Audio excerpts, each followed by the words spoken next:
Bapak Ibu, kami persilahkan untuk duduk kembali.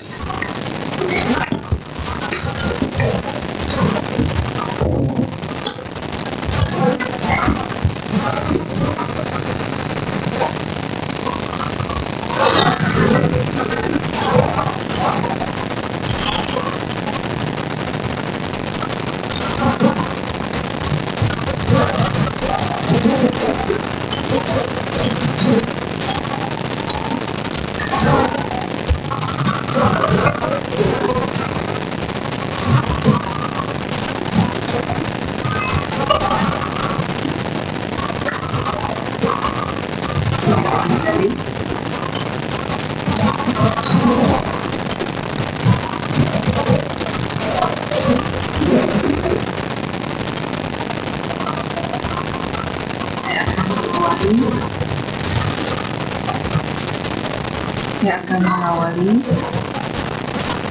pertemuan kita pada malam hari ini dengan menyampaikan penghormatan kepada Guru Agung kita.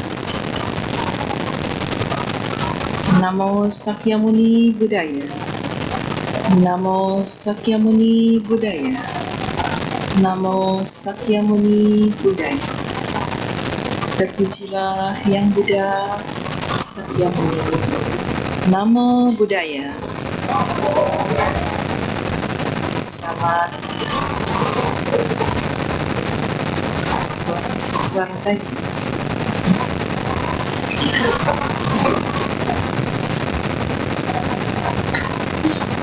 Selamat malam Ibu Bapak serta saudara-saudara sekalian. Ya, selamat bertemu kembali dalam kebaktian Sabtu malam ya, di Wihara Buddha Suta. Nah, pada kesempatan kali ini saya akan berbagi kepada Anda semua satu topik yang sudah sangat akrab bagi umat Buddha secara umumnya, ya, yaitu tanha dan avidya.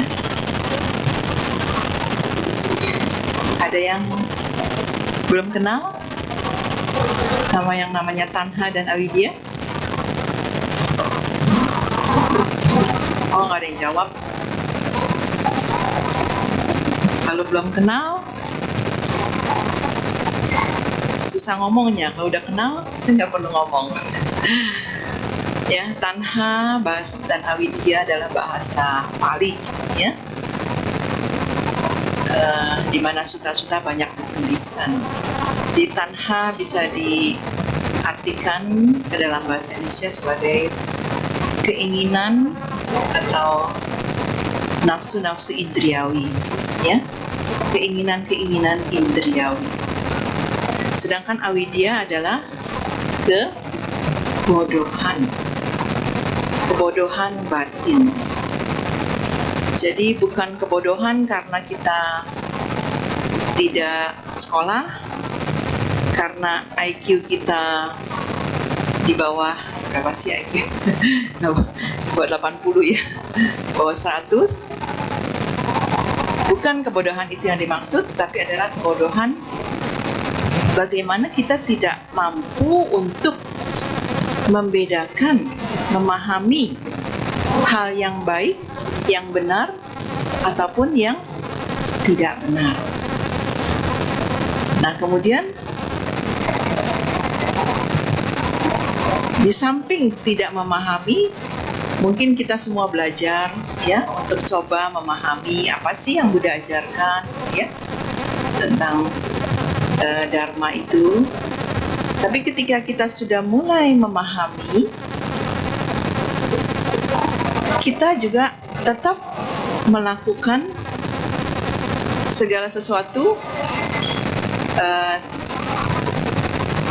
tidak sesuai dengan apa yang Buddha ajarkan. Ya. Jadi Buddha mengajarkan kita untuk melakukan A dan tidak melakukan B misalnya, tapi kita bertindak sebaliknya. Paham ini adalah hal yang tidak baik untuk dilakukan, dianjurkan untuk dihindari. Ini adalah hal baik yang dianjurkan untuk dilakukan terus-menerus, tapi kita bertindak sebaliknya, ya, atau minimal ya mungkin menghindari apa yang harusnya dihindari, tapi belum melakukan apa yang harusnya dilakukan. Nah, ini juga termasuk kebodohan batin, ya. Mengetahui tapi tidak bisa melaksanakannya. Ada keengganan, ada rasa malas untuk melaksanakan apa yang sudah kita pelajari, sudah kita pahami, ya. Jadi mohon dimengerti dengan jelas kalau dalam forum Dharma Sharing, Dharma Desana, kita akan sering berjumpa dengan kata kebodohan batin. Nah, itu bukan berarti kebodohan dalam arti secara umum, ya, yang dimaksud seperti itu. Jadi kita akan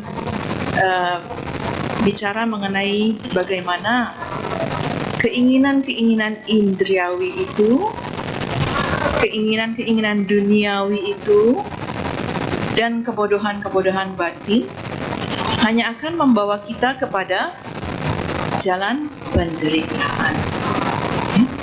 Sebaliknya, menghindari kedua hal tadi akan membawa kita kepada jalan kebahagiaan. Bukankah kita belajar ajaran Buddha untuk mencapai satu kondisi, ya, bahagia, ya? Jadi kita belajar mungkin meditasi, baca-baca sutra dan sebagainya. Tidak lain adalah harapan agar kita memperoleh kebahagiaan yang hakiki, yang sejati. Kalau kebahagiaan kecil, kebahagiaan duniawi, mungkin Anda semua tentunya lebih mahir daripada saya, ya. Jadi sudah tidak perlu diajarkan lagi. Itu juga secara alami katanya kita semua bisa, ya. Tapi bagaimana kita melakukan sesuatu, belajar dharma dan sebagainya untuk memperoleh kebahagiaan yang sejati, kebahagiaan yang sifatnya kekal, tidak sementara. Sering saya sampaikan di sini kan, kalau Anda kesel terus pergi karaoke barangkali, jangan pergi ngopi-ngopi, ya, dan sebagainya. Mungkin kekesalan akan sirna. Tapi berapa lama kekesalan itu akan sirna? Setelah pulang dari tempat-tempat tersebut, ketika kita ingat lagi, kita akan kesal lagi.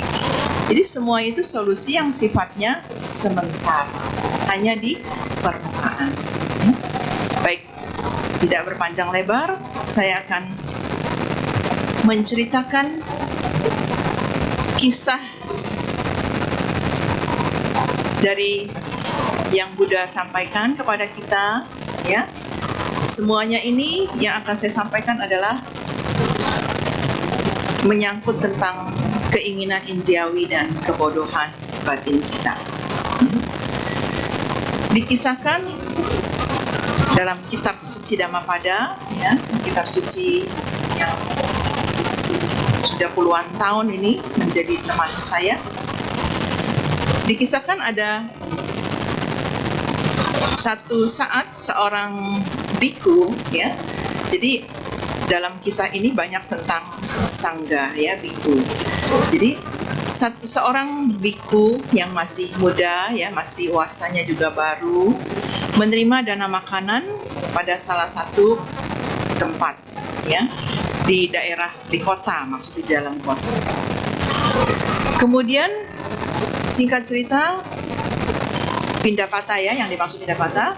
Nah, satu saat dia tiba ke satu rumah di mana yang memberikan dana itu adalah seorang gadis muda yang penampilannya minimal 8 lah gitu ya. Silakan persepsi sendiri. Ya menarik lah begitu ya, menarik bagi seorang laki-laki. Jadi melihat gadis ini, bukannya biku itu yang tertarik ya, karena kan biku itu sudah tahu ya peraturan, sudah memiliki winaya gitu ya. Jadi pertemuan biku dan gadis cantik ini, ternyata si gadis yang jatuh cinta sama bikunya yang masih muda ini gitu ya. Mungkin bikunya juga ganteng ya. Jadi jatuh cinta. Nah kemudian kali berikutnya pindah patah ya, sampai juga ke tempat itu lagi, ke rumah gadis itu, dan gadis itu secara terang-terangan ya, terang-terangan melakukan tindakan melalui kata-kata ya, mungkin kita bilang merayu begitulah ya, semacam itu, bahwa saya memiliki rumah ini dan itu, tapi tidak ada yang merawat saya sendirian, begitulah kira-kira ya si gadis ini. Jadi biku muda ini kemudian tersentuh. Ada laki-laki lemahnya sama rayuan perempuan. Betul, wah keras sekali. Itu pengalaman nyata ya Pak. Ya, jadi tersentuh, iya ya, timbul rasa kasihan dan akhirnya udah kan pulang kembali ke wihara. Nah sampainya di wihara, biku ini kemudian hatinya jadi galau ya, ingatannya selalu kepada gadis ini, dengan permohonannya yang memelas, dengan beritahuannya saya nggak ada yang urus, nggak ada yang rawat, nggak ada yang temani, dan sebagainya. Jadi pulang sampai di wihara, setiap hari biku ini melalui hari-hari dengan galau ya, dengan tidak bahagia. Latihan mungkin meditasi, duduk, tapi nggak tahu pikirannya ke mana, ke rumah gadis itu. Akhirnya dia dimakan pikiran sendiri, menjadi lemah badannya, kurus lah, pucat lah, tidak bersemangat ya. Nah teman-teman sesama biku kan tinggal sama-sama kan melihat gitu kan perubahan yang terjadi dengan ini, kemudian melapor kepada guru Buddha, Bante, ini biku A begini, sekarang kok seperti orang sakit gitulah ya, kira-kira itu lapornya. Nah kemudian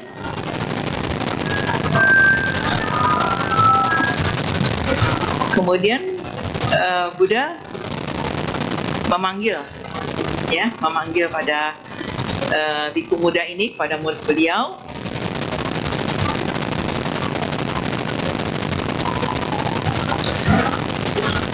Buddha katakan, anakku, dengarkan aku. Gadis muda ini akan menyebabkan keruntuhanmu seperti yang telah dia lakukan padamu dalam kehidupan yang lampau.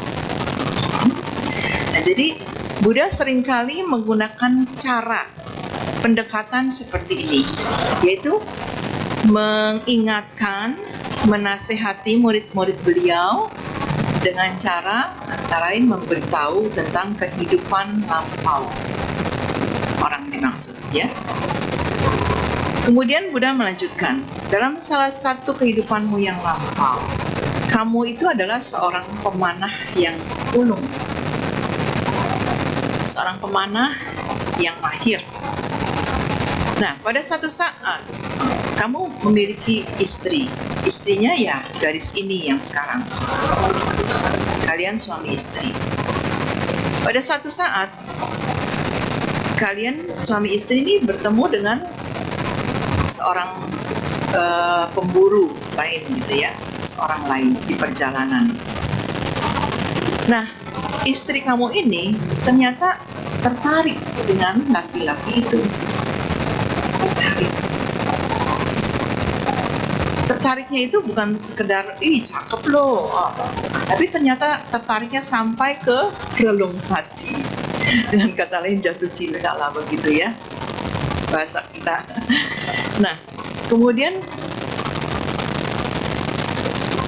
mereka ini ceritanya terlibat dalam satu perkelahian disebutkan sini ya. Kemudian pemanah ini berteriak pada istrinya, tolong ambilkan pedangku gitu ya, kan tadinya mungkin tangan kosong berantemnya. Nah, tolong ambilkan pedangku. Nah, ternyata si istrinya ambilkan, tapi bukan pedangnya diberikan kepada suaminya, malah diberikan kepada laki-laki tersebut. Hasilnya udah tahu kan? Ya, jadi suaminya tewas oleh laki-laki tersebut. Nah, itu cara Buddha salah satunya yaitu dengan menceritakan kehidupan lampau dari orang yang sedang Buddha nasihati tersebut. Jadi istrimu itu adalah penyebab kematian. Nah, sekarang kalian bertemu juga dalam kehidupan ini. Kalau kamu kan sekarang sudah berjubah, dengan sudah menjadi muridku, sudah menjadi anakku, memiliki peraturan dan sebagainya. Kalau kamu sekarang juga tertarik dan ikut kepada dia, maka yang terjadi ya sama seperti apa yang terjadi pada kehidupan lampaumu. Dia akan mencelakakan, menghancurkan kamu, begitu ya. Jadi Buddha sampaikan itu. Kemudian Buddha membabarkan syair yang bunyinya sebagai berikut kurang lebih ya. Orang yang pikirannya kacau, penuh dengan keinginan indria, dan hanya melihat pada hal-hal yang menyenangkan saja, maka nafsu keinginannya akan terus bertambah. Sesungguhnya orang seperti itu hanya akan memperkuat ikatan belenggunya sendiri. Jadi dengan kata lain, ketika kita tidak menyadari keinginan-keinginan indria kita terus tumbuh, berkembang, makin hebat, kita sedang memenjarakan diri kita sendiri. Ya, memenjarakan dalam keinginan-keinginan indria tersebut. Nah, dari cerita ini kita masuk kepada zaman now. Apa yang bisa kita tarik atau apa yang terjadi pada zaman sekarang yang relevan dengan cerita ini? Pertama, biku ini sudah terikat oleh winaya, ya, peraturan dan sebagainya. Tapi pada saat dia ketemu dengan perempuan itu, dia lengah. Kesadarannya ada celah. Jadi ketika bertemu dengan gadis ini, hilang tuh semua latihannya. Ya, hilang semua ingatannya tentang winaya, peraturan dan sebagainya. Yang muncul adalah keinginan. Jadi biku ini kewaspadaannya berkurang, lengah, kesadarannya lemah, sehingga dia bisa tertarik, dirayu seperti itu, tertarik sampai galau seperti itu, dan ada keinginan untuk meninggalkan sana. Untung keburu ketahuan sama teman-temannya. Untung sampai kepada Buddha, dan Buddha langsung memberikan syair yang pamungkas buat dia, ya. Jadi selamat. Jadi hilangnya kewaspadaan ini juga bisa terjadi pada kehidupan kita sekarang. Pada pasutri, pasangan suami istri, ya. Anda sudah terikat dengan janji pernikahan, sudah terikat dengan komitmen untuk bersama membentuk rumah tangga. Itu komitmen. Kalau buat biku itu adalah winaya, buat rumah tangga yaitu ada komitmen, sila apa? Janji pernikahan. Sama. Powernya, kekuatannya sama.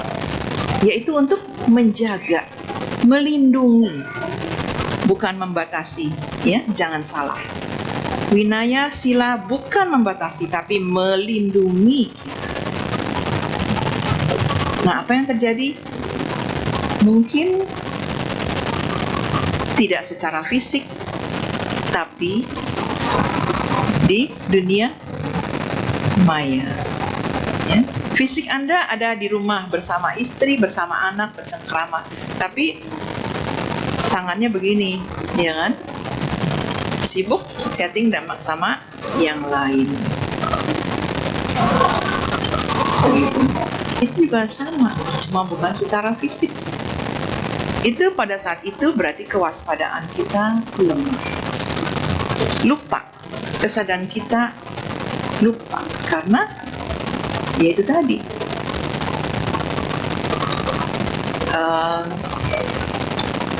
Orang sering menggunakan istilah godaan. Pada godaan kan berarti ada yang seseorang yang melakukan godaan itu, ya. Dalam istilah Buddhis tidak ada istilah godaan. Ya, godaan itu adalah datang dari diri kita sendiri karena kita hilang kewaspadaan, hilang kesadaran pada saat itu.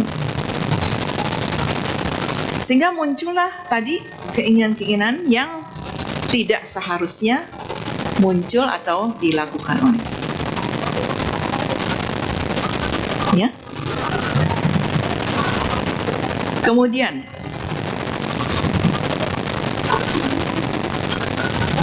dalam hubungan keluarga, begitu ya. Begitu pula antara orang tua dan anak. Di mana nilai kewaspadaannya hubungan orang tua dan anak-anak dan orang tua? Orang tua sering menganggap anaknya sebagai apa? Halo para orang tua. Sebagai apa? Salah satunya sebagai aset, sebagai investasi, ya nggak? Kita menikah, nanti kita punya anak supaya kita tua nanti ada yang urus kita. Itu apa namanya kalau bukan investasi? Muncul pemikiran seperti itu karena kesadaran kita, kewaspadaan kita akan artinya sebuah keluarga, sebuah pernikahan, sebuah rumah tangga itu hilang atau error pada saat itu. Jadi pokoknya saya menikah dan saya harus punya anak, dan anak saya besarkan, saya rawat dan sebagainya. Nanti tua adalah tempat pergaulan saya. Saya ingatkan itu mindset yang sangat keliru. Yang sangat keliru. Ya. Dalam ajaran Buddha, lahir sebagai seorang manusia itu kesempatannya sangat langka. Sangat langka. Jadi kalau Anda bisa melahirkan seorang anak, memiliki seorang anak, Anda sudah secara tidak langsung sudah memberi satu kesempatan bagi satu makhluk untuk menjadi manusia. Nah, jangan itu dicemari oleh tadi itu pemikiran tentang investasi, tentang aset atau objek. Ya, aset objek juga ya. Anak, ya kamu kan anak, saya orang tua. Kamu junior, saya senior, dan seterusnya dan seterusnya. Itu akan terjadi. Ya, di mana kewaspadaan dan kesadaran kita tentang hidup pernikahan, hidup keluarga, rumah tangga itu error. Ya. Tapi kalau kita mengacu kepada ajaran Buddha, ya, pada Buddha Dharma, kita akan pelan-pelan paham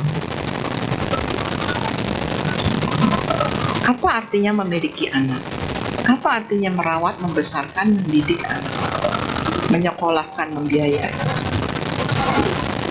Apa artinya orang tua bagi anaknya? Semua sudah digambarkan dengan jelas oleh beliau. Ya. Nah, itu dari cerita yang pertama. Tentang kewaspadaan dan kesadaran, ya. Kita masuk pada cerita yang kedua. Cerita yang kedua ini kisah orang kaya yang kikir. Tahu bedanya kikir sama hemat? Apa? Pelit apa?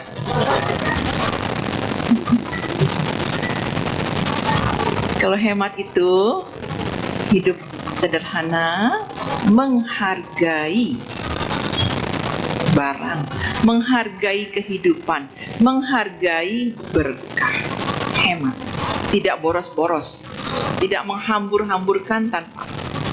Kalau kikir atau pelit gitu ya, adalah keengganan untuk berbagi, keengganan untuk memberi. Nah, ini kisah seorang kaya yang kikir. Ya, satu saat dikatakan di sini Raja Pasenadi dari negeri Kosala datang menemui yang Buddha, guru Buddha. Beliau datangnya terlambat dari waktu yang dijanjikan. Dari appointment-nya dengan Buddha terlambat. Kemudian Raja minta maaf. Maaf, guru, saya datang terlambat soalnya tadi ada urusan yang mesti diberesin mendadak. Urusannya adalah ada seorang kaya mendadak meninggal dan dia tidak memiliki pewaris. Ya, jadi dengan demikian hartanya menjadi milik negara, kerajaan ya dalam hal ini. Jadi raja, jangan pikir kok raja ngurusin begituan, ini kan kerajaan-kerajaan kecil ya di sana. Jadi beliau sibuk ada urusan itu. Nah, kemudian raja juga bilang kepada guru Buddha, orang ini sangat tapi dia juga sangat kikir, bahkan untuk dirinya sendiri. Jadi dia hidupnya sangat kalau tidak bisa jauh di bawah sederhana. Ya. Kalau tadi hemat adalah hidup sederhana, menghargai berkah dan sebagainya. Kalau ini kikir bahkan terhadap dirinya sendiri. Dia enggan mengeluarkan uang untuk dirinya sendiri pun, apalagi buat orang lain. Ya. Jadi dia pakai yang tidak sepantasnya lah gitu ya, yang pokoknya yang penting nggak keluarin duit, begitu judulnya. Mudah-mudahan di sini nggak ada yang punya prinsip gitu ya. Mudah-mudahan tidak keluarin uang. Kemudian guru Buddha menceritakan kepada raja tentang orang ini, sama seperti tadi, kehidupan orang ini di masa Buddha menceritakan bahwa pada saat itu ada seorang paceka Buddha, ya, dan orang ini, pria ini, dia ada istrinya, dia juga orang kaya pada saat itu. Tiba-tiba dia bilang sama istrinya, coba tuh dana makanan sama itu Bante, katanya gitu ya. Istrinya heran juga nih, tumben-tumbenan gitu ya. Biasanya kan hidupnya sendiri aja sangat kikir gitu ya. Tiba-tiba muncul pikiran gitu. Istrinya tidak tunggu 1 detik lagi langsung menyiapkan makanan terbaik yang mereka punya. Tapi hidupnya kan kikir ya, makanan terbaiknya ya mungkin seperti apa. Tapi pokoknya menyediakan itu dan berdana kepada paceka, seorang Bante yang ternyata adalah paceka Buddha, arhat. Terus si laki-laki ini melihat istrinya menyiapkan makanan yang begitu banyak, makanan yang terbaik yang mereka punya, didanakan kepada paceka Buddha. Setelah Bante pergi, muncul dalam dirinya nih rasa penyesalan. Tadi kan udah berdana kan, menyuruh istrinya berdana. Nah sekarang setelah selesai berdana, muncul penyesalan. Waduh, nyesal juga tuh. Kalau tadi saya dana sama Bante, paling Bante habis makan kenyang, pulang tidur, istirahat. Mendingan makanan itu saya berikan kepada karyawan-karyawan saya. Kalau mereka dikasih makanan yang lebih baik, lebih banyak, nah mereka kan akan kerja lebih baik ya, atau lebih menghormati saya, menghargai saya dan sebagainya. Nyesal juga dia bilang. Nah, orang ini juga memiliki seorang kakak. Kakaknya sama kayaknya. Kakaknya ini memiliki seorang anak laki-laki. Karena dia merasa iri hati, dikatakannya, kepada kekayaan kakaknya, mungkin masih kalah kakaknya. Kemudian dia membuat keponakannya itu, anak dari kakaknya, kehilangan nyawa. Dengan kata lain, panatipata, ya, melakukan pelanggaran sila pertama, membunuh ponakannya. Nah, kalau nggak punya anak kan tentu warisan jatuh ke saudara. Ya, kakaknya meninggal, semua hartanya jatuh ke dia. Itu maksudnya. Makanya dia tega membunuh keponakannya. Nah, Buddha melanjutkan, karena dia telah berdana kepada seorang Bante yang ternyata Pacceka Buddha, dana itu memiliki berkah yang besar, sehingga dia lahir memiliki kekayaan, terus menjadi orang kaya. Namun, karena dia telah menyesal berdananya itu, setelah berdana menyesal, maka akibatnya adalah meskipun dia kaya, dia tidak punya keinginan untuk menggunakan kekayaannya itu bahkan untuk dirinya sendiri. Jadi nggak ada tuh keinginan sama sekali untuk menggunakannya, apalagi foya-foya. Karena dia telah membunuh keponakannya, itu dia terlahir di alam niraya. Nah, kemudian perbuatan buruknya setelah berakhir, dia lahir lagi kembali ke alam manusia. Di sini juga dia masih menjadi orang kaya, ya, karena berkah dari berdana pada seorang Pacceka Buddha. Namun terlahir sebagai seorang manusia dan kaya raya, dia tetap pada kebiasaannya yang dulu, enggan untuk menggunakan uangnya sebagaimana mestinya. Dia tetap menjadi orang yang gitu.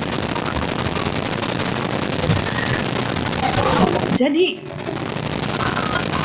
ada sarana untuk berbuat baik dengan berbagi, membantu orang, berdana. Tapi dia tidak gunakan itu. Dia sudah kehilangan kesempatan yang begitu baik. Ada sarananya, ada harta, ada fasilitas untuk melakukan, tapi tidak dia gunakan. Dia telah melewatkan satu kesempatan baik. Buddha kemudian mengucapkan syair, kekayaan dapat menghancurkan orang bodoh, tetapi tidak menghancurkan mereka yang mencari pantai seberang atau kebahagiaan sejati, nirwana. Karena nafsu keinginan mendapatkan kekayaan, orang bodoh menghancurkan dirinya sendiri dan juga akan menghancurkan orang lain. Jadi ada orang sering bilang sesuatu itu baik, tidak baik. Kekayaan itu baik atau buruk? Orang kaya semua nih. Tidak baik juga tidak buruk. Tergantung bagaimana kita menggunakannya. Sama saya pernah bilang kan, pisau itu benda positif apa negatif? Pisau ya pisau, netral, tinggal bagaimana kita gunakan. Gitu juga kekayaan dan semua benda-benda lainnya. Ya. Jadi kembali kepada diri kita sendiri, pengguna. Dari cerita ini kita bisa menangkap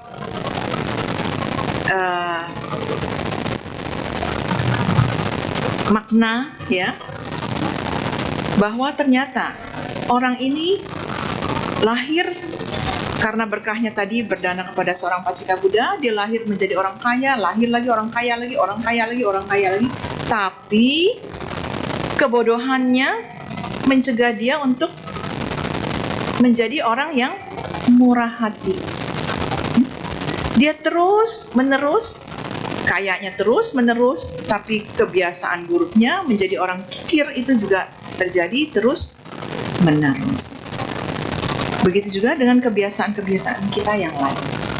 Itu seringkali kita bawa dari kehidupan, terus kehidupan, dan kehidupan.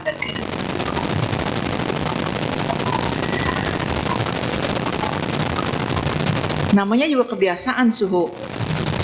Kebiasaan kan paling susah, gitu ya. Mau biasa bangun pagi, susahnya setengah mati kan. Kemarin saya dapat kiriman tuh, ada cara ampuh buat yang susah bangun pagi. Ada caranya. Tempat tidurnya ada pernya. Jadi begitu alarm bunyi langsung kan, bangun gak bangun dilempar sama tempat tidur. Ya, di TikTok. Jadi merubah kebiasaan. Tapi kita sekarang kan sudah bertemu dengan Buddha Dharma, sudah tahu kebiasaan buruk, ya hendaknya kita cut. Kebiasaan baik jadi tingkatkan. Ini saatnya. Belum tentu besok kita jadi manusia. Ini saatnya kita sudah bertemu dengan Buddha Dharma, sudah tahu caranya. Tinggal apa? Keberanian untuk berubah, mengubah hidup kita sendiri. Mau terus muter di siklus ini. Dulu orang malas, sekarang orang malas, dan terus. Apa kita memiliki keberanian untuk memutuskan itu? Terserah Anda. Kemudian juga kita bisa melihat ini adanya tadi avidya, kebodohan. Menganggap harta adalah seperti orang tadi ini, segala-galanya. Sudah kaya, masih juga menginginkan harta kakaknya. Bahkan menghalalkan segala cara. Nah, itu namanya diliputi dengan kebodohan. Melihat harta seperti apa? Entah, saya juga nggak ngerti. Sebagai segala-galanya. Gitu. Ya? Emang nggak boleh punya harta? Boleh banget. Ya, kalau nggak punya harta, pelihara ini mungkin nggak jadi. Iya kan? Realistis.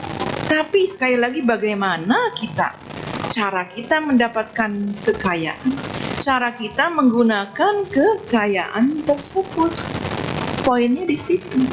Kekayaan tidak bersalah, harta tidak bersalah, tapi kita yang membuat kekayaan itu menjadi problem atau menjadi berkah. Kita, Anda dan saya, kita. Jadi pandangan keliru menganggap harta adalah segala-galanya. Bodoh. Nah, kemudian ada yang menarik. Di sini barangkali sering, kan setiap tahun ada Katina, ya. Selain itu ada Sanggadana juga ada, ya. Saya tidak tahu apakah disampaikan sebelumnya. Saya rasa ada, Bante menyampaikan. Ada 3 syarat yang dipenuhi untuk berdana. Sebelum berdana, pada saat berdana, dan setelah berdana, hendaknya kita diliputi dengan kebahagiaan. Nah, apa yang terjadi dengan orang kaya ini? Habis berdana, nyesal. Ya, menyesalnya itu, ya, itu akibatnya tadi. kikir bahkan untuk dirinya sendiri. Nah, jadi kalau Anda di sini coba merem sebentar, merenungkan apakah saya orang yang kikir bahkan pada diri saya sendiri. Nah, mungkin Anda pernah, gak usah lari pada kehidupan yang lama, kehidupan ini. Setelah berdana ada penyesalan. Ya, ini Buddha yang katakan, bukan saya yang katakan. Akibat dari menyesal setelah berdana. Jadi sebelum berdana, oh nanti ada katina, tanggal sekian diumumkan kan ya. Ya, begitu mendengar pengumuman, oh katina, muncul kegembiraan. Wah, kesempatan untuk saya berdana. Pada saat pelaksanaannya, persembahkan dana dengan keyakinan, ketulusan, kebahagiaan. Selesai berdana, mundur sampai tempat duduk, masih diliputi oleh kebahagiaan. Saya bahagia karena memiliki kesempatan. Tidak semua orang bisa memiliki kesempatan ini. Tidak semua orang bisa memiliki kesempatan baik. Mau berbuat baik juga tidak mudah. Cari mana nih yang bisa menerima perbuatan baik saya? Belum tentu. Tapi Anda sudah ada di sini. Sudah memiliki kondisi yang mendukung. Ya, tinggal kembali kepada diri sendiri. Mau tidak mempergunakan kesempatan? Ya. Jam 7 sampai jam berapa nih waktu? Nah. Oke, itu cerita yang kedua. Nah, cerita yang ketiga. Nah, ini para ibu-ibu terutama, bapak-bapak juga sih sekarang. Tolong perhatikan.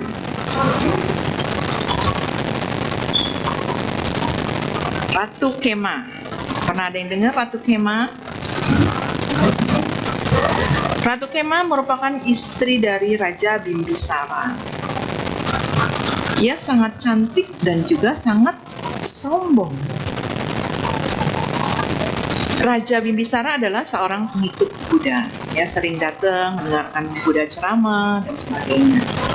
Dan dia juga ingin istri-istrinya raja, ya, raja banyak istri-istrinya untuk dengar dharma juga. Terutama istri yang disayanginya ini, Ratu Kema.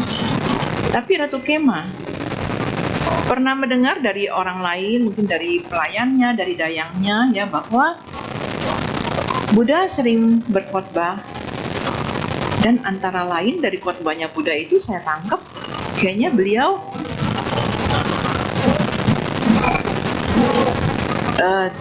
tidak menghargai kecantikan, katanya gitu ya. Nih menurut yang pelapor nih pada Ratu Kema, Buddha kayaknya nggak hargain kecantikan. Nah, mendengar itu jadi Ratu Kema merasa enggan, karena dia merasa dirinya cantik, dan memang cantik sih. Sombong atas kecantikannya itu. Dia nggak mau nanti kalau dia datang ke Dharma di sananya Buddha, nanti katakanlah diremehkan gitu ya oleh Buddha, karena menurut dia Buddha tidak menghargai kecantikan seseorang. Raja sangat mengerti sikap istrinya itu, dan dia juga tahu istrinya ini sombong pada kecantikannya. Ya, kemudian Raja cari akal. Dia minta dayang-dayangnya, penari-penari istana, penyanyi istana untuk menyanyikan lagu-lagu pujian tentang Buddha, tentang wihara di mana Buddha berdiam. Saat itu di wihara hutan bambu, Weluwana. Jadi para penyanyi ini diorder suruh nyanyikan itu di depan Ratu Kema, menggambarkan betapa indahnya wihara Weluwana, Buddha bagaimana. Wah, sehingga akhirnya Ratu Kema mendengar itu jadi tertarik juga. Wah, keindahan, kedamaian dan sebagainya. Akhirnya pergilah satu saat beliau hadir di wihara di mana Buddha sedang membabarkan dharma. Tapi duduknya nggak dekat-dekat gini, jauh. Tapi yang duduknya jauh sekarang bukan takut diremehkan kan? Ya. Jadi duduknya jauh. Buddha membabarkan Dharma, Buddha tahu Ratu Kemah hadir. Ya. Kemudian dengan beliau menciptakan, memunculkan seorang gadis yang sangat cantik, luar biasa. Gak pernah lihat lah kita. Seorang gadis muda, cantik, lagi mengipasi Buddha. Ya, biasa kan kalau itu kipas besar gitu ya. Misalnya di sini. Dan gadis cantik ini yang bisa melihat cuma Ratu Kemah. Yang lain nih semuanya nggak bisa lihat. Cuma Ratu Kemah yang bisa lihat. Ratu Kemah heran, loh kok ada gadis cantik waktu Buddha masih sedang khotbah. Jadi, tapi gadis cantik itu kemudian perlahan, tadinya muda, kulitnya mulus, nggak ada kerutan, mulai menua sedikit dari usia mungkin 16 tahun, usia 25, 30, 40, 50, 60, 70, sampai kemudian menjadi orang tua, nenek yang sangat rentak, jatuh dan kemudian ya. Dan Ratu Kemah seorang yang melihat. Pertama, ketika melihat kecantikan gadis itu, Ratu Kemah merasa, aduh, saya nggak ada apa-apanya dibanding gadis ini, ya kan? Saya nggak ada, sangat rendah dibanding gadis ini. Ketika diperhatikan, kok gadis itu menua sampai akhirnya berubah menjadi orang yang tidak hidup lagi, menjadi mayat. Kemudian tidak cukup hanya itu, setelah menjadi mayat, apa yang terjadi? Membusuk, ya, membusuk. Nah, itu prosesnya diperlihatkan oleh Buddha. Saat itulah, karena tabungan pelatihan diri karma baik Ratu Kemah cukup memadai, melihat kejadian tersebut langsung muncul yang kita sebut pencerahan, tersadarkan tentang apa? Ketidakkekalan. Kesadaran tentang saya juga merasa diri saya cantik dan saya sangat memuja kecantikan saya, menyombongkan kecantikan saya. Tapi semuanya akan berakhir seperti itu. Nah, itu menyadarkan.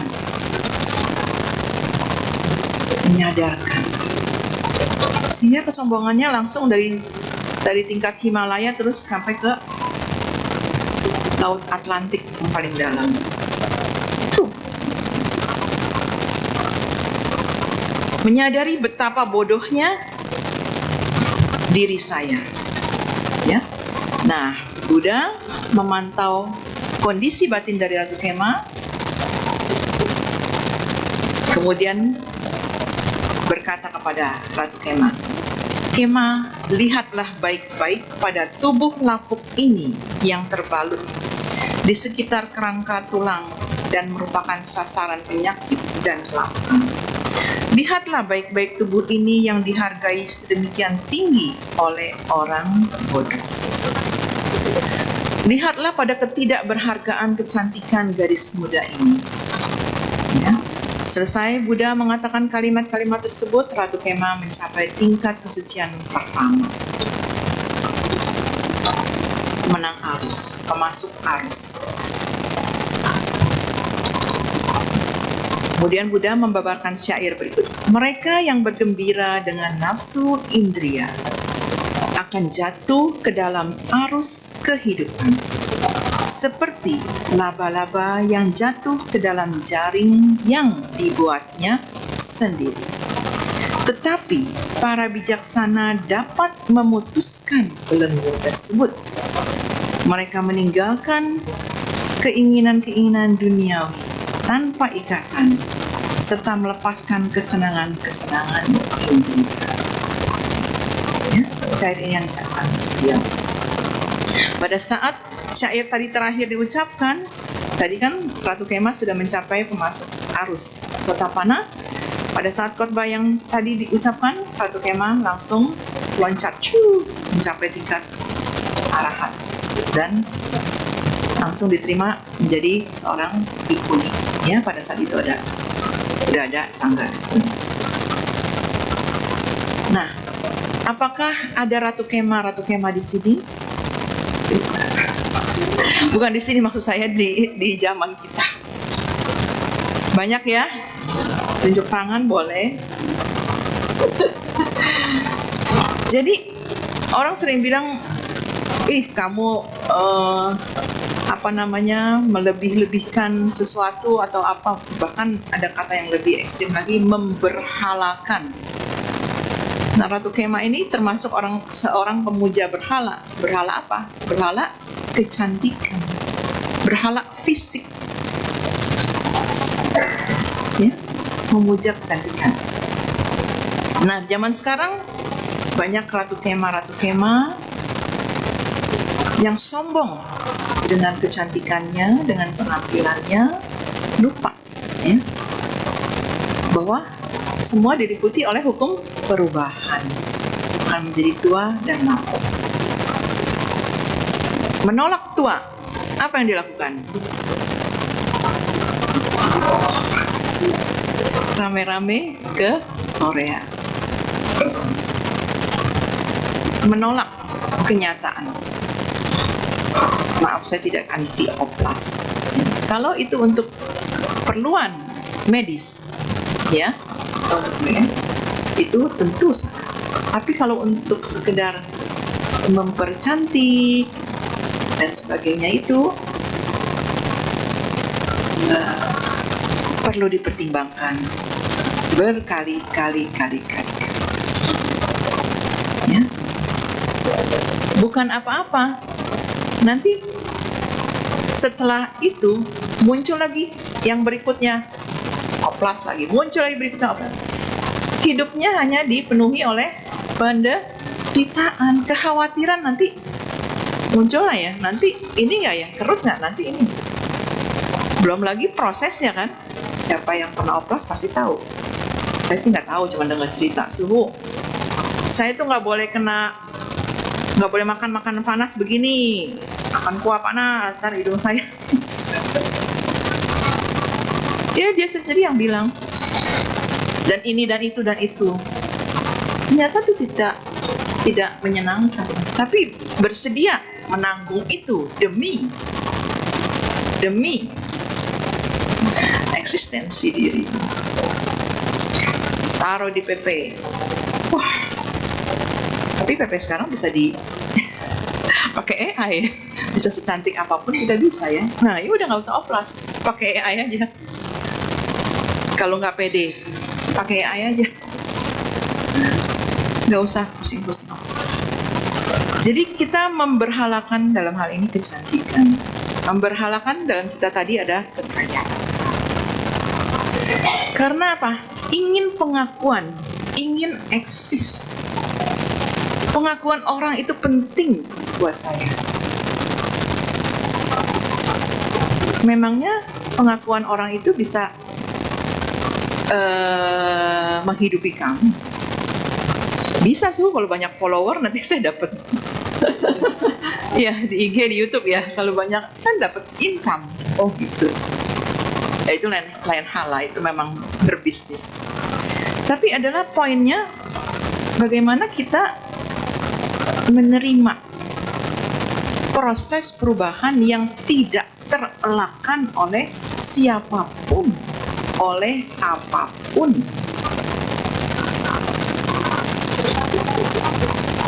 Dan sayangnya kita sering melihat hukum perubahan atau bahasa yang sering Anda dengar, anicca, itu sebagai sesuatu momok, sebagai sesuatu yang menakutkan, sesuatu yang tidak menyenangkan.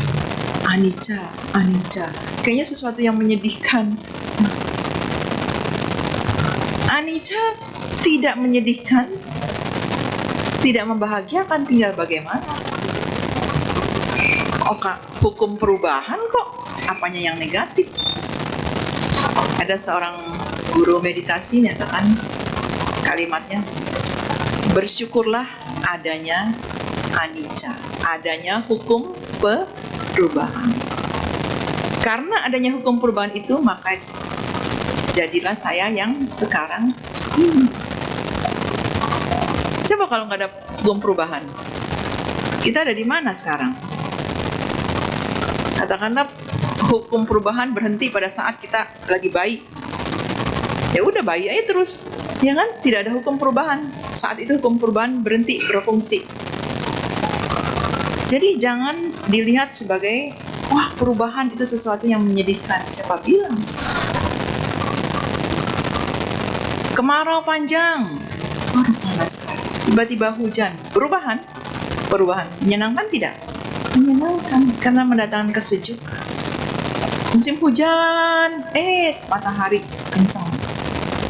Menyenangkan tidak? Menyenangkan. Perubahan. Ya. Jadi sekali lagi kita sebagai umat Buddha, sebagai murid Buddha,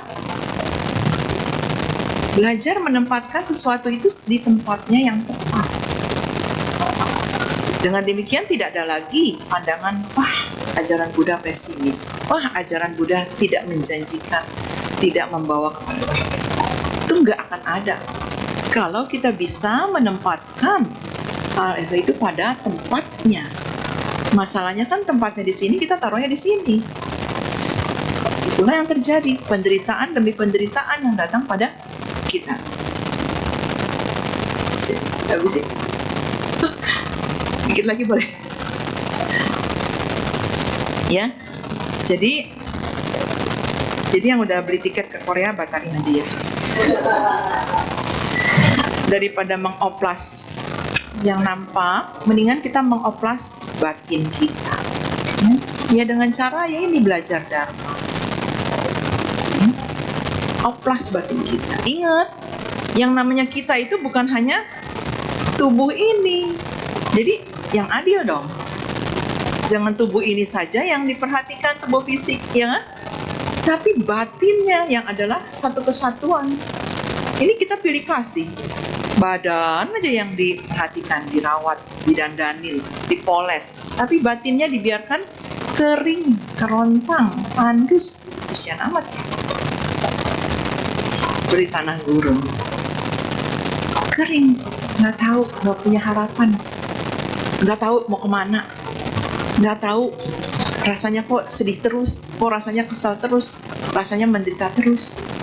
Itu namanya batinnya tidak pernah disentuh. Ya? Jadi mari kita bersama-sama pergi ke mana untuk mengoplas batin? Ke wihara, pergi kepada Buddha, ya, pergi kepada Buddha untuk Buddha adalah dokter, biarkan beliau yang mengoperasi kita, ya. Buddha adalah dokter, tapi Buddha bilang makan obat ini, obatnya adalah Dharma. Tapi kitanya nggak mau makan, obatnya pahit Buddha, ya. Jadi kita nggak sembuh-sembuh. Oke, yang terakhir ya, boleh yang terakhir ya. Habis ini. Nah ini mengenai, ini buat istilahnya panjang. Mengenai kapila dan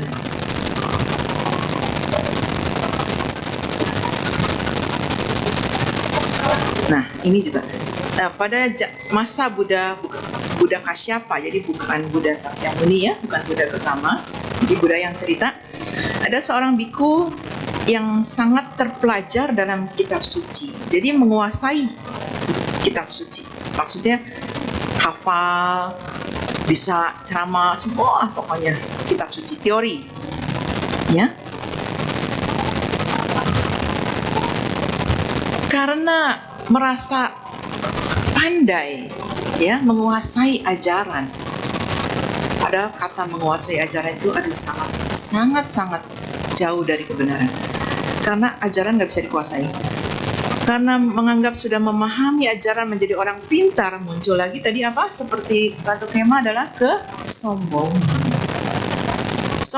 dan kemudian dia memandang rendah biku-biku lain yang tidak memiliki pengetahuan seperti dia. Udah, pokoknya saya paling pintar, paling. Kemudian teman-teman biku kadang-kadang suka ingetin dia, kita nggak boleh gitu loh, gitu ya. Misalnya mengingatkan sesuatu peraturan. Alah, kamu tahu apa? Suta ini tahu nggak? Suta itu tahu nggak? Udah, nggak usah ngomong, saya udah tahu semuanya. Nggak usah ngomong. Jadi merendahkan orang lain, memperlihatkan dirinya lebih dari orang lain.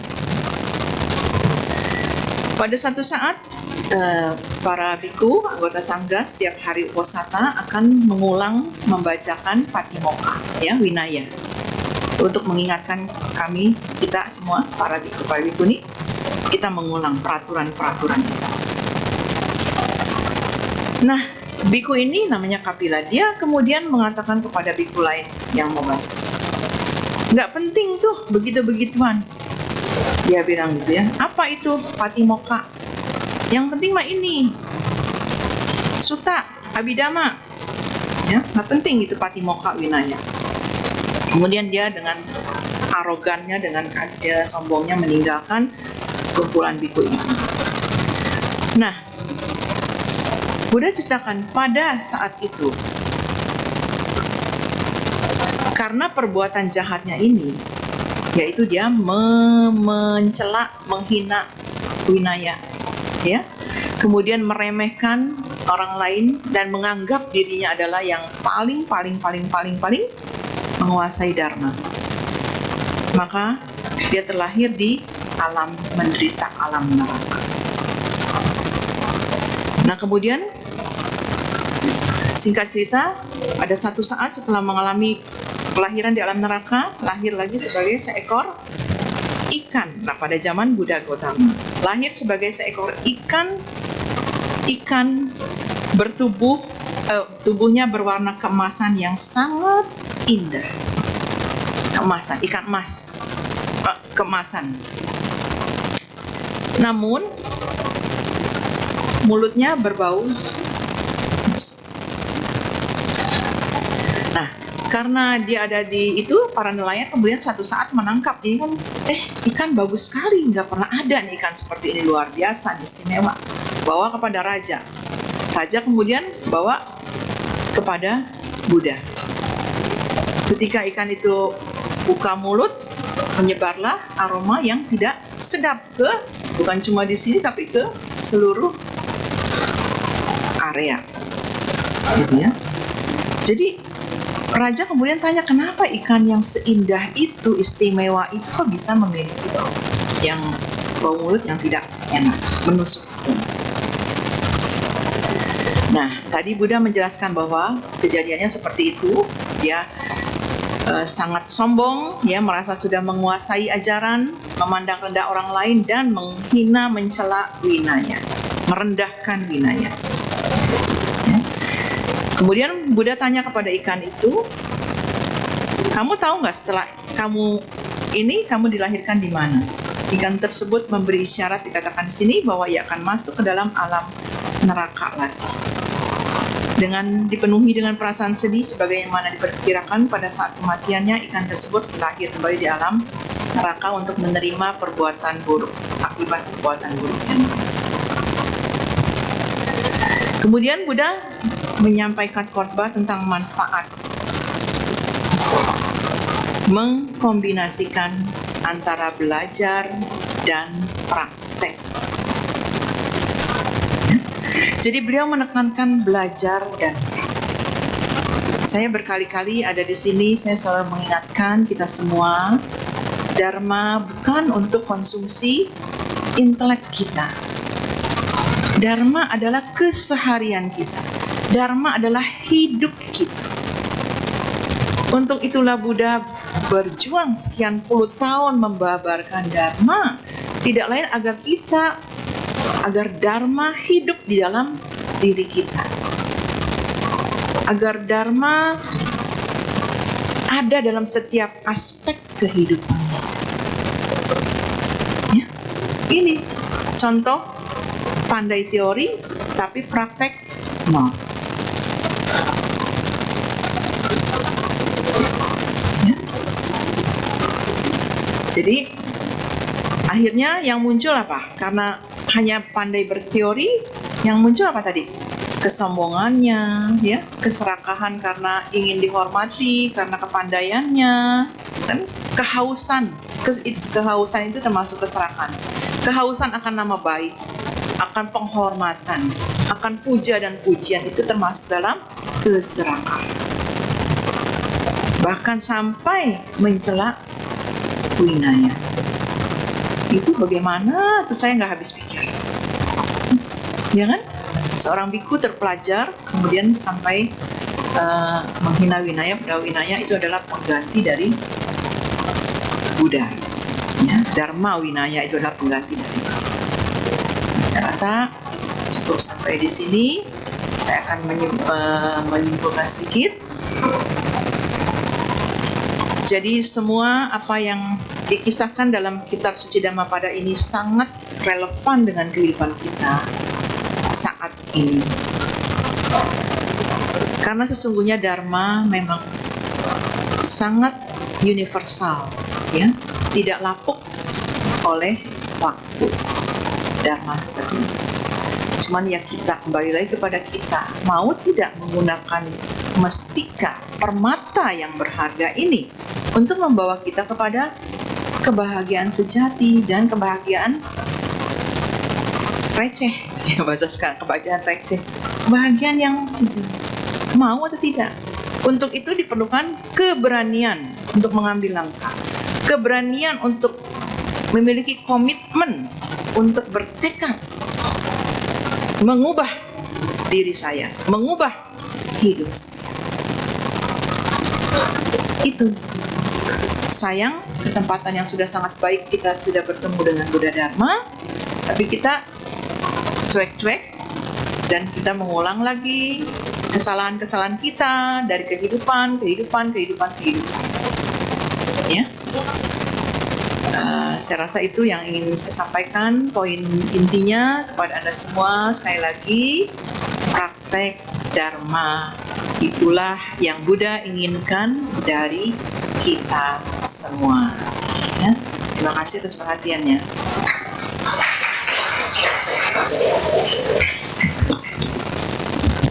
Ya, Bapak Ibu, demikianlah Dhamma Desana yang telah disampaikan oleh Yang Mulia Bhiksuni Bhadraloka.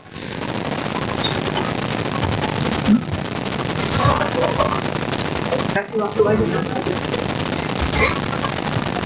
Oke, Bapak Ibu, seperti biasa kita akan buka sesi tanya jawab. Bagi Bapak Ibu yang ingin bertanya, mungkin nanti bisa bertanya. Namun karena waktunya memang agak sedikit mepet, saya batasi pertanyaan hanya satu. Bagi Bapak Ibu yang mau maju ke depan, bertanya langsung kepada Yang Mulia Bhiksuni Bhadraloka. Apakah ada? Langsung, boleh Ibu, silakan.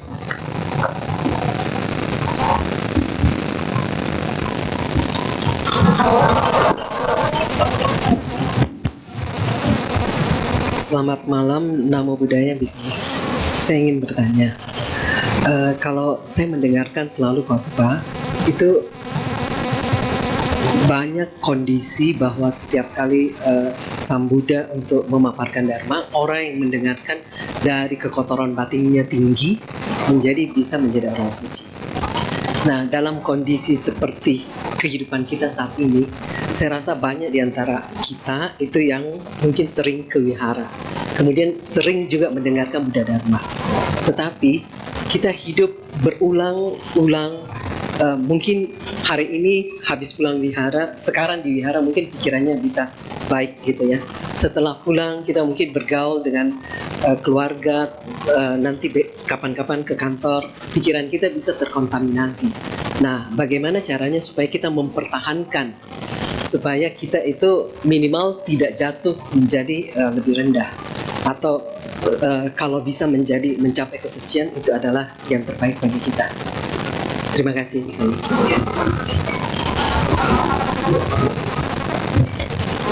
Terima Terima kasih pertanyaannya.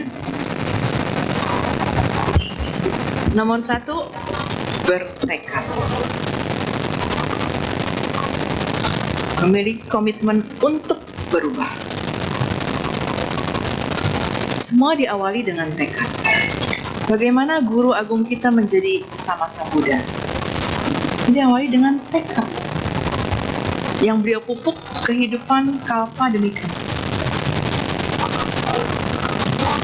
Tekad adalah poin awal. Tekad. Setelah itu perbanyak latihan.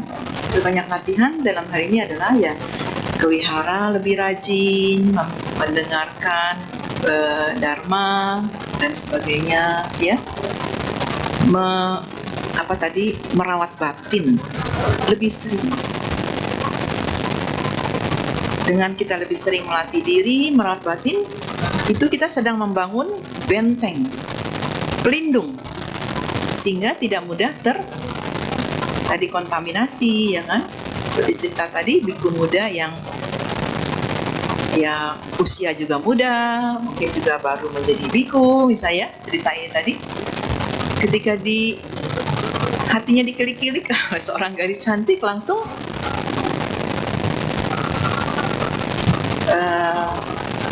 langsung menyerah gitu kan. Tapi coba kalau misalnya yang Arya Sariputra begitu kan, mempan nggak? Nggak mempan, ya kan?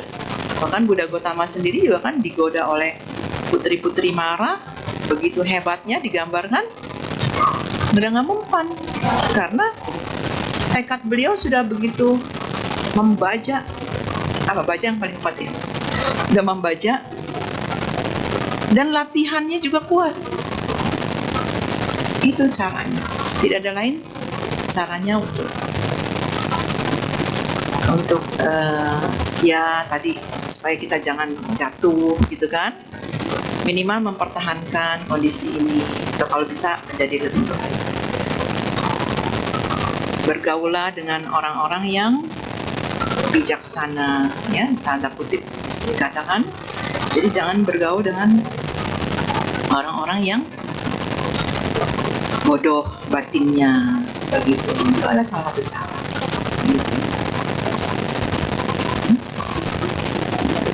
Oke, rasa cukup jawabannya? Ya, cukup ya, Bu ya. Baik, mungkin sudah kesimpulannya sudah Suhu. Apa ada yang mau disampaikan lagi untuk penutup? Ya. Baiklah, sikap Anjali.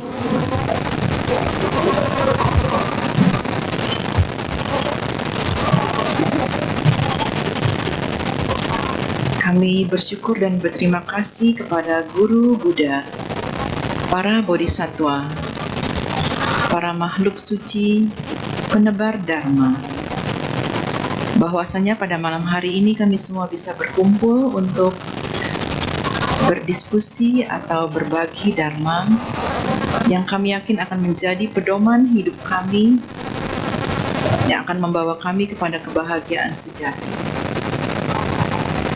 Kehadiran kami saat ini juga adalah satu bentuk kebajikan, dan kami yakin akan membawa manfaat yang besar, tidak hanya bagi diri kami tapi juga bagi orang lain. Kebajikan ini ingin juga kami limpahkan jasanya kepada orang tua, keluarga, para leluhur, para guru, teman-teman, dan semua makhluk di tempat ini serta dimanapun juga.